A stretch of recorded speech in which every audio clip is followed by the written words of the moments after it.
تنزیلہ کچھ پڑھی لکھی بھی تھی اور سمجھدار بھی۔ ہم دونوں کو زیادہ وقت نہیں لگا نادر کی اصلیت کا پتہ لگانے میں۔ وہ پاکستان سے لڑکیاں بیوی بنا کر لاتا تھا، یہاں ان سے رات دن کام کرواتا تھا اور ان کے سارے پیسے اپنے پاس رکھتا تھا۔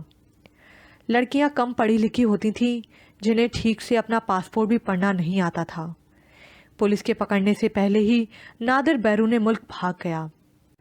اپنی بیویوں کو ماں تو وہ بننے ہی نہیں دیتا تھا، پھر بھی وہ 2-4 بچوں کا باپ بن گیا، ان میں سے ایک میری بیٹی بھی ہے۔ اسی دوران فریال کا نام سننے میں بھی آیا تھا، مگر فریال سے ملاقات نہیں ہو سکی۔ فریال؟ آذر کے دل و دماغ میں یہ نام گونجنے لگا۔ اس پر شادی کے نام پر لڑکیوں کو ایکسپلوٹ کرنے کا ہی الزام نہیں، وہ ڈرگ سپلائر بھی تھا۔ خدا نے صرف شکل ہی اچھی دی تھی، ورنہ کوئی اس پر تھوکنا بھی پسند نہ کرے۔ آذر نے پسند کیا تھا، اسے چاہنا، اور اپنی ماں کو دھتکارنا۔ اتنے سال وہ فریال نامی عورت سے نفرت کرتا رہا۔ کچھ عرصہ پہلے مجھے خبر ملی کہ وہ امریکہ کے کسی جیل میں ڈرگ کے کسی کیس میں عرصے سے قید کاٹ رہا ہے۔ کیس کوئی بھی ہو، سزا وہ ظلم کی بھگت رہا ہے، اپنے گناہوں کی۔ اور فریال نے کس جرم کی سزا بھگتی؟ اس کا دماغ الٹ پلٹ ہونے لگا۔ میں چند ماہ پہلے ہی لندن شفٹ ہوئی ہوں، بیٹے کی یونیورسٹی کے سلسلے میں، ورنہ اس شہر سے میری بہت تلخ یادیں وابستہ ہیں، خاص کر وہ پہلی مار جو میں نے نادر کے ہاتھوں کھائی۔ صرف ایک بار مار، آذر نے سوچا، اور یہ سب کچھ اس نے بہت دیر سے سوچا۔ کس لیے مار کھائی؟ کس کے لیے مار کھائی؟ جبکہ میں اس کی ایک پائی کی بھی محتاج نہیں تھی، اس کے جوتے کھانے کے لیے پیدا نہیں ہوئی تھی میں تمہارے لیے اس کی مار بھی کھا لیتی آذر، اگر وہ تمہارا ذہنی سکون نہ چھین رہا ہوتا تو میں کھاتی رہتی وہ مار بھی۔ آذر کو فریال کی بات یاد آئی۔ آذر نے نم آنکھوں سے سامنے بیٹھی خاتون کو دیکھا، وہ ابھی بھی خوبصورت اور پرسکون نظر آ رہی تھی، مگر اس کی ماں وقت سے پہلے ہی بوڑھی ہو چکی تھی۔ ہائے ہائے، وہ 7 سال کا تھا جب فریال نادر کے ہاتھوں مار کھانے کے بعد اس کے ساتھ سوتے ہوئے کرا رہی تھی۔ ہائے نیما، وہ بڑبڑاتی رہتی، ساری رات کراتی رہتی۔ کافی ٹھنڈی ہو چکی تھی، لاؤنج میں چلتی فلم کی چنگاڑتی آوازیں اس کے کانوں کے پردے پھاڑ رہی تھی۔ آذر، انٹی کا رونا مجھ سے دیکھا نہیں جاتا۔ ثانیہ کی آواز، صرف ایک بار ان سے مل لو۔ جس دن تمہاری اصل نادر سے ملاقات ہوگی، اس دن تم دیواروں سے لپٹ لپٹ کر روگے۔ گوگی کی آواز، کاش تم ایک بار اپنی ماں کو ماں کی نظر سے دیکھ لو۔ اپنی ماں کو گالی دے دو آذر، ان نظروں سے مت دیکھو۔ فریال کی آواز، مگر اس نے دیکھا۔ آگاہی عذاب ہے، اس صورت میں اگر اسے دیر سے جانا جائے۔ وہ بامشکل خود کو قابو میں رکھ کر کھڑا ہوا۔ امریکن جیل میں فون کر کے میں نے معلوم کیا تھا نادر کا، چاہو تو تم بھی۔ اس کے کھڑے ہوتے ہی وہ فوراً بولی۔ آذر نے ایک زخمی سی نظر اس پر ڈالی اور وہ خاموش ہو گئی۔ ان کے گھر سے نکل کر وہ بمشکل کچھ دور تک چل سکا۔ سڑک روشن لیکن سنسان تھی اور وہ کھل کر رو سکتا تھا۔ دیواریں نہیں تھیں جن سے وہ لپٹتا، ہاں پچھتاوا ضرور تھا۔ ثانی، کچھ دیر بعد اس نے ثانیہ کو فون کیا۔ ماں کا نمبر ہے تمہارے پاس؟ مجھے سینڈ کرو۔ کچھ دیر بعد وہ کچھ اور کرنے کے قابل ہو سکا۔ فریال کے فون پر بیل جا رہی تھی۔ ماما؟ کال ریسیو ہوتے ہی وہ بولنے لگا۔ اب کون سا حساب کتاب لینے کے لیے فون کیا ہے تم نے؟ نعمان کی کرخت آواز اسے سنائی دی۔ آئی سی یو میں ہے وہ۔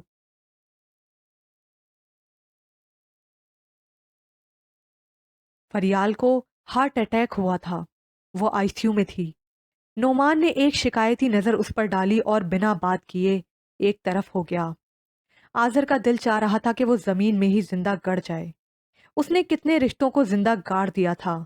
گوگی انٹی، ان کے شوہر، حتیٰ کہ ان کے بچے تک اسپتال میں تھے۔